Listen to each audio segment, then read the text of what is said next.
In this video, we address the concerns of parents who might have doubts about enrolling their child into an aquaculture program. And we share the side about aquaculture that probably won't end up in employer branding material or university marketing collateral.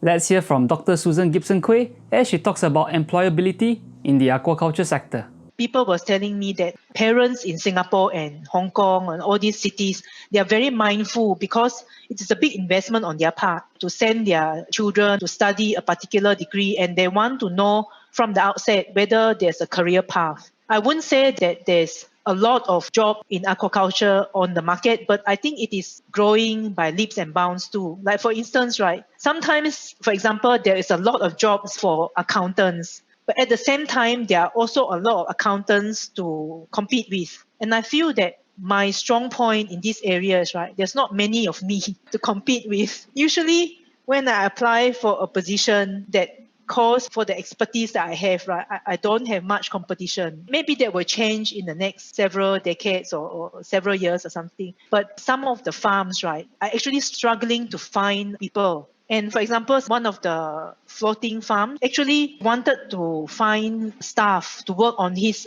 floating farm, which is a very high-tech, where everything is very mechanized.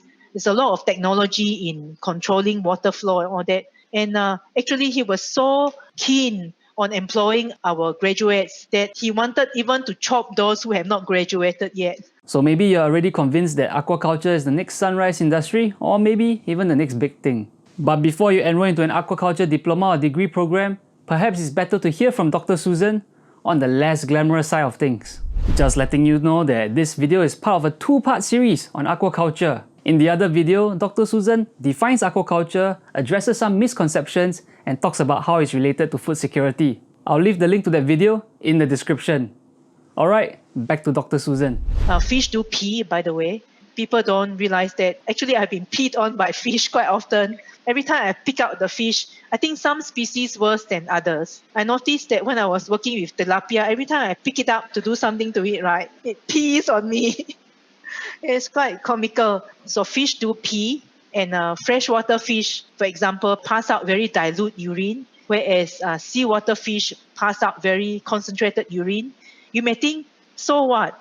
But this is very important, right, in terms of the health of the fish. The reason why they do this is to maintain water balance. Now that you know more about aquaculture, will you be interested in joining the industry?